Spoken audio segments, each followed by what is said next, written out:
જય માતાજી, જય દ્વારકાધીશ બધાને। નેન્સુ દીદી ને ધવલભાઈ ને અમે હું અને તૈણી જઈશી સોમનાથ, પહેલા સોમનાથ મહાદેવના દર્શન કરાવીશું અમે અને તમને પણ દર્શન કરાવીશું। તો વિડીયોમાં બન્યા રહેજો અને કોમેન્ટમાં લખી દેજો હર હર મહાદેવ। ફાઇનલી જો આપણે સોમનાથ પહોંચી ગયા છીએ ને મંદિરે જઈને તમને દર્શન કરાવું। વિડીયોમાં બન્યા રહેજો હર હર મહાદેવ। જરાક એ પણ જણાવી દેજો હું કેવા બ્લોગ બનાવું છું, કેવા સરસ લાગે છે કે નથી સરસ લાગતા, જેથી કરી મને ખબર પડે કે હું બ્લોગ કેવી રીતના બનાવું। મને બ્લોગ બનાવતા જે આવડતું નથી તો મને જરાક કોમેન્ટ કરીને જણાવજો। આપણે ફાઇનલી જો મંદિરે પહોંચી ગયા છીએ ને જો આપણે જઈને દર્શન કરો કેવો લુક આવે છે આ મંદિર સરસ મજાનું, કેમ કે આડા દિવસે આવ્યું એટલે જરાય ટ્રાફિક ન હોય, દર્શન કરવાની એવી મજા આવે, શાંત વાતાવરણ હોય અને આડા દિવસે આવવાનો એક આ જ લાભ છે।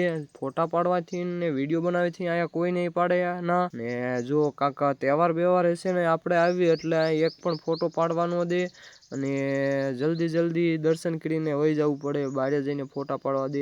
અત્યારે જો કોઈ આપણને ના નહીં પાડે ફોટો પાડવાની ને નેન્સુ દીદી ને ધવલભાઈ જો તઈણી હાલવા મળ્યા છે ને આપણે જરાક આ ફેસ લઈ લેજો। નેન્સુ બેન મોર ને ધવલભાઈ એનથી પાછળ હું હવે જો મંદિરે પોગવા જ આવી ગયા છે ને તમે વિડીયોમાં બન્યા રહેજો, કેમ કે હવે હું તમને લાઈવ દર્શન કરાવવાનો છું મહાદેવના અને બધા વિડીયો શેર કરજો ને જરાક સપોર્ટ કરજો, કેમ કે મને જે વિડીયો બનાવતા નથી આવડતું, જેથી કરીને મને આમ ફીલ થાય કે કેવા વિડીયો બનાવું છું, જરાક કોમેન્ટ કરજો। અને હાલો તો હું તમને વધુ કાંઈ નથી કેવું, હવે હું તમને દર્શન કરાવી દઉં। આ છે નંદી મહારાજ કયો તો નંદી મહારાજ, પોઠિયો કયો તો પોઠિયો અને જો કેવો લુક આવે, મસ્ત લુક આવે ને।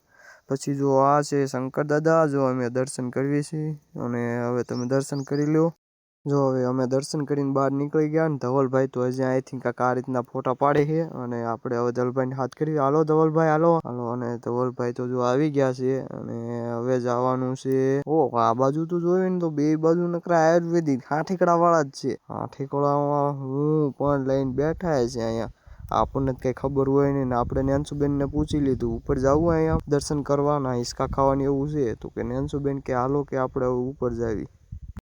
નેન્સુબેન તો આવ્યા હતા પહેલી વાર સોમનાથ ને હવે સોમનાથમાં બધી રખડવું જ છે કે આજ તો કે મારે કે એ ડુંગર ઉપર શું છે ને મારે જોવા જવું છે। હું એકવાર તો એમ તો આવી હતી પણ ત્યારે એ ડુંગરમાં કાંઈ નહોતું, કે હવે તો ઘણું આમ ઝૂંપડિયું દેખાય ને કાકા કહે છે કે ના હિંચકા ખાવાનું હોતું છે તો આપણે જોઈ કેવું લાગે। નેન્સુબેન કે જો નેન્સુબેન અહીંથી ઉપર જવાનું છે, નેન્સુબેન તો પાછળ રહી ગયા। જો નેન્સુબેન ને ધવલભાઈ તો બે હાલ્યા આવે છે હજી આવ્યો કા ધલ કાકા કે થોડા તો ચડી જવું છે કે મેં કીધું થઈ જાવ હારે તો જોઈ કોણ પેલા ચડી જાય છે। પછી મને એમ થયું એક નજારો અહીંથી પણ દેખાડી દઉં કેવું બધું અહીંથી સરસ દેખાય છે, કોમેન્ટ કરીને જરાક કહેજો કેવો નજારો આવે છે। ધવલભાઈ થઈ ગયા મોર ને નેન્સુબેન થોડાક રહી ગયા વાહે, નેન્સુબેન થાકી ગયા ને હવે કે કેરા માથે ચડી રહીશું। મેં કીધું આપણે તો માસે પહોંચી ગયા, નેન્સુબેન થઈ ગયા મોર, પહેલા તો કે જવું છે હિંચકા ખાવા, કાકા તમારે આવવું હોય તો આવો ને કરકે કાંઈ નહીં। ધવલભાઈ જો હજી ફોટા પાડે છે, બહુ ફોટા પાડ્યા આજ તો, સ્ટોરેજ ફૂલ કરી નાખવાના ફોનનું, સ્ટોરેજ ફૂલ થવું હોય થાય ને કાંઈ નહીં। કાં તો જોયું કે વાંદરા ઘોડે નનકું છોકરું એ હિંચકા ખાતું હતું કે છોકરાને ભગાડે ને મારે હિંચકા ખાવા છે કાકા કે જોવો કે કઈ રીતના હું એ છોકરાને ભગાડું। નેન્સુબેન તો ગયા છોકરું ભગાડવાનું, કાં તો જોયું કાં તો એટલી બધી ઝૂંપડ્યું આ બાજુ બે ત્રણ આ બાજુ ઝૂંપડ્યું, આપણે ઝૂંપડ્યું જોવા મળ્યા ને કે નેન્સુબેન ઓલા છોકરાને ભગાડીને હિંચકા ખાવા મળ્યા। છોકરો જો તોડા નાખતો ને કે નેન્સુબેન કે આજ તો હિંચકા મારે જ ખાઈ લેવા કે કોઈનો વારો નહીં થવા દેવો। નેન્સુબેન હાલો કહી દો, હાય કહી દો નેન્સુબેન, હા બસ જોયા આમ નેન્સુબેને હાય કહી દીધું ને હવે આપણે આ લે આ શું કરી નાખ્યું, ઓ ગજબ હો ગયા, ગજબ તો થઈ ગયું ને। હવે નેન્સુબેન થાય ગયા કે હાલો કે કાકા હવે આપણે વહી જવું હિંચકા ખાવાનું। ધવલભાઈ ત્યાં સાંય ઊભા છે ફોટા જ પાડે, આજ નક્કી ફાઇનલ છે, સ્ટોરેજ ફૂલ કરવાના છે, જો બહુ ફોટા પડ્યા વાત જ પૂછમાં એની। હવે જો અમે અહીંથી હાલતા થઈ ગયા હોય ને જવાનું છે નીચે કે ગોલા ખાવી, તડકોય ધોમ છે ને આજ તો ગોલા ખાવાનું મન થઈ ગયું એટલે ગોલા તો ખાવાના જ છે ગમે એ થાય। કાં યાદ આવી ગયું મને કે મારા એક દોસ્તાર અહીંયા ગોલાની દુકાન છે અને લાઈન તો કીધું ના મફતના ગોલા જઈને ખાઈ આવી, આજે તો મફતના ગોલા ખાઈ નાખી। હાલો તો હું તમને એની દુકાને જઈને બતાવું કેવા મસ્ત ગોલા બનાવે છે।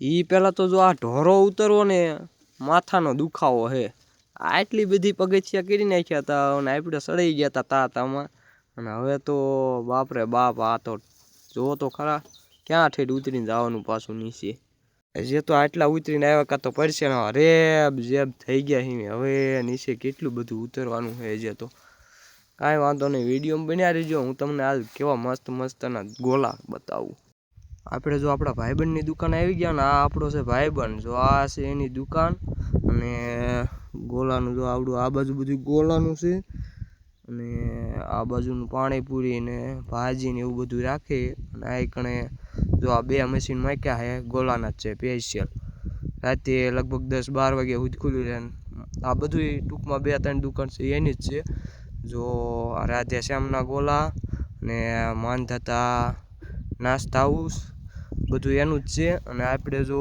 ગોલા બોલા ખાઈને કમ્પ્લીટ થઈ ગયા એવી ને નેન્સુબેને પાણીની બોટલ લઈ લીધી પાણીની બોટલ ભાઈએ દીધી હોતન જો માનધાતા નાસ્તા હાઉસ આમ મંદિર બાજુ જાય ને એટલે આંકવામાં પેલી જ દુકાન એની છે 3 દુકાનો છે એની નાસ્તાની 2 છે અને એક ગોલાની અને શેરડીનો રસ જો આ ભાઈ છે આવો ને એટલે જરૂરથી એકવાર મુલાકાત કરજો સોમનાથ આવો ને એટલે ભાઈના બહુ મસ્તીના ગોલા બનાવે છે એની વાત જ પૂછમાં તો હવે તો અમે ગોલા બોલા ખાઈને કમ્પ્લીટ થઈને જો હાલવા મળ્યા હવે જવાનું છે ઘરે આપણે ગાડી બાજુ હાલ્યા જવી ને જો ગાડી ક્યાંક આ બાજુ આપણે મૂકી હતી પાર્કિંગમાં અને કેવું ભાઈની દુકાનનું મસ્ત મજાનું લોકેશન આંકવામાં જ દુકાન છે જો એની 3 માનતા નાસ્તા આવું છો ભાઈ